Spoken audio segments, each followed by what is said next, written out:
너 누구 아니? 아니? 모르는데? 알아. 둘 중에 하나 아니에요? 근데 오세훈은 기억이 안 난대요. 사람 이름 물어보는데 기억이 안 난다고 대답하는 사람은 세상에 너밖에 없어. 처음 봤어. 훈이 형.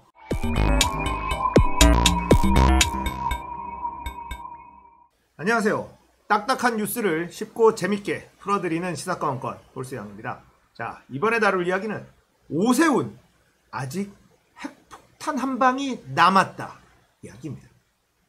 자, 서울시장 토론회가 계속 진행이 되고 있습니다. 1차 토론에서는 오세훈이 완패를 하면서 욕을 바가지로 먹었죠. 기본적으로 이 토론에 임하는 태도라든지 말투라든지 그리고 해괴망측한 비강남이라든지 이상한 단어들을 쓰면서 유권자들에게 욕을 한 바가지로 먹었는데, 자, 2차 토론회가 어제 진행이 됐습니다. 1차 토론회가 끝나고 주변의 참모들한테 욕을 아마 바가지로 먹은 것 같아요. 일단은 턱을 치켜들지 않았습니다. 눈을 깔아내리지 않았습니다. 하지만 비강남이라는 단어는 자꾸 튀어나오더군요. 그러니까 이 사람의 머릿속에는 강남과 비강남으로 너무 뿌리 깊게 이분화되어 있는 그런 상황인 것 같아요. 안 고쳐져?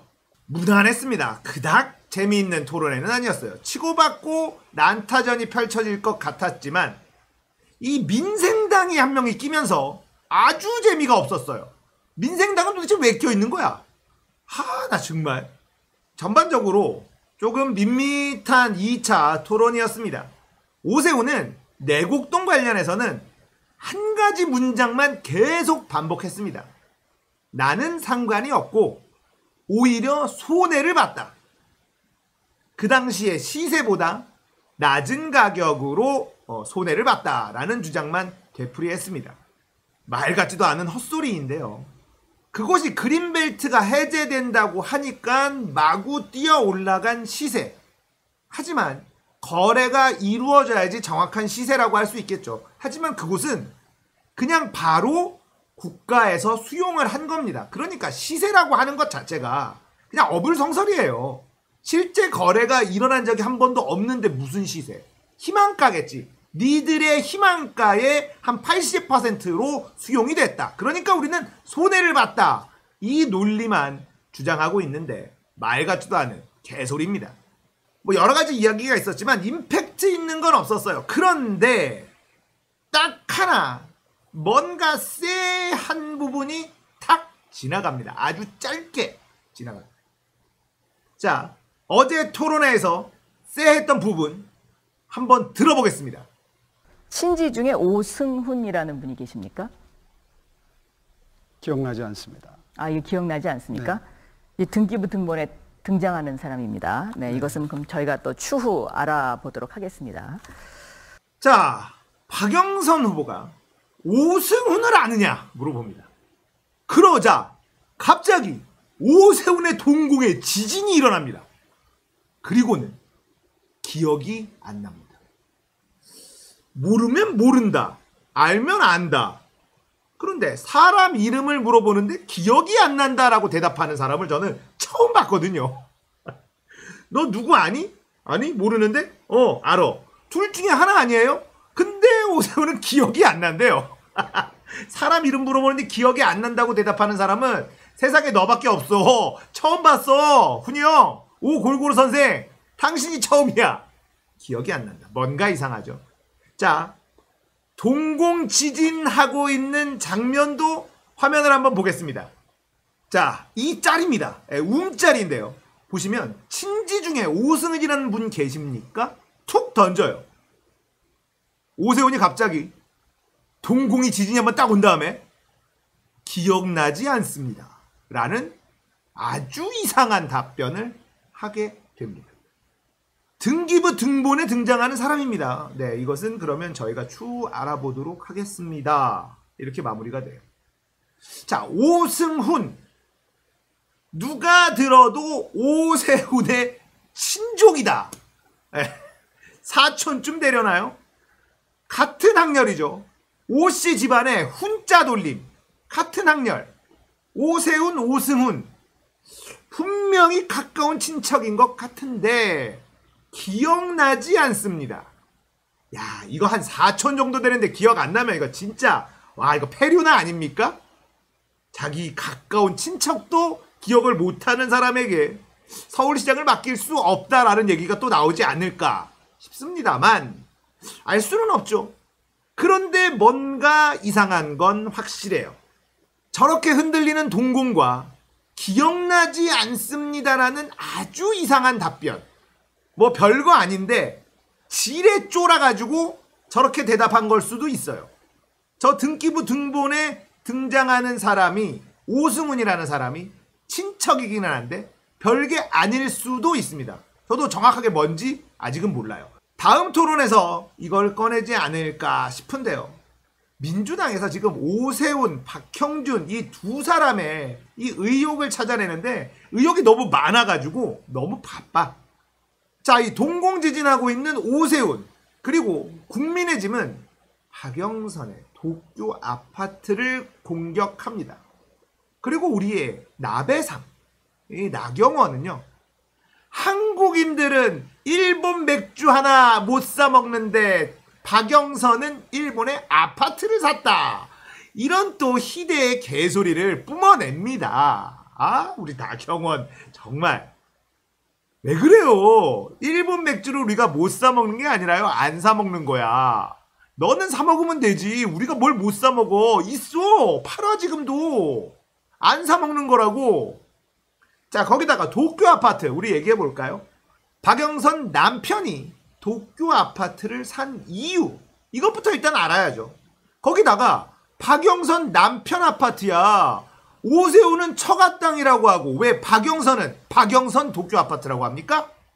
언론이 이러니까 이거 어휴 그냥 아무튼 박영선은 MB 때 BBK 저격수로 활약을 합니다. BBK 저격수로 활약을 했기 때문에 박영선의 집안과 그 가족들 친지들이 엄청 괴롭힘을 당합니다. 사찰당해요. 그 당시에 사찰 문건 지금도 마구 쏟아지잖아요. 박영선의 남편이 사찰을 당합니다. 그래서 한국에서 일하기가 힘들어집니다. 그래서 일본으로 가요. 그래서 일본에서 일을 하게 되는데 일본에서 일을 하게 됐으니 거주를 위해서 아파트를 산 거예요. 자, 한국에서 일할 수가 없게 됐어. 왜? MB가 사찰하고 괴롭히니까 밥그릇을 뺐거든요. MB는요 자기에게 반대하는 사람 밥그릇을 뺐습니다. 박정희나 전두환 같은 독재자들은 자신에게 반대하는 사람을 잡아다가 가두고 고문하고 폭력을 사용해서 두려움을 줬죠. 하지만 MB는 달랐어요. MB는 아주 치사하게 밥그릇을 뺐습니다. 연예인들 블랙리스트, 학자들 블랙리스트 이런 걸 만들어서 그 바닥에서 발을 붙이지 못하도록 밥벌이가 잘 안 되게 만드는 짓을 했어요. 그래서 MB가 아주 추접스러운 인간이라는 겁니다. 어떻게 보면 박정희, 전두환보다 더 악질적인 인간이다라는 생각도 들어요. 뭐 거기서 거기 비슷한 놈들이긴 한데 자, 그렇게 한국에서 일할 수 없게 돼서 일본에서 일을 하게 됐는데 아파트를 샀다. 사지 않았으면 월세라고요. 만약에 월세에 살고 있었으면 별말 안 했을까요? 월세에 살았으면 별말 안 했을 수도 있겠다. 그런데 월세에 살았으면 그야말로 돈을 일본에다가 계속 주는 거잖아요. 근데 아파트를 샀어요. 팔고 한국에 다시 들어오면 집값이 오르든 내리든 어쨌든 그 돈을 다시 갖고 들어오는 거 아닙니까? 그러니까 아파트를 사는 게 더 대한민국을 위해서는 남는 장사다 이거죠. 왜 도쿄에 가서 아파트를 사야 됐었는지 이걸 얘기를 해야죠. 그리고 아파트를 사는 게 우리나라에게는 더 남는 장사라는 것. 월세 살았으면 그냥 돈만 계속 일본에다 갖다 주고 한국으로 돌아올 때 그 돈 못 찾아오잖아요. 뭐가 더 일본에게 이익이 되는 짓입니까? 이런 걸 생각을 안 해. 이런 얘기를 해주는 사람도 없어. 언론도 똑같이 썩어 있으니까 말이죠. 자, 지금도 포탈을 보면 아주 오세훈의 해명 기사 일색입니다. 오세훈의 의혹을 파고드는 기사를 찾아볼 수가 없어요. 이런 선거는 처음 봅니다. 정치 쪽으로 들어오면 오세훈, 박영선, 여야 어느 정도 균형 있는 보도가 이루어져야 되는데 보도 자체도 균형이 깨져 있지만 이 포탈이 노출을 안 시켜줍니다. 노출을 일방적인 편에서 계속해준다. 이게 문제예요.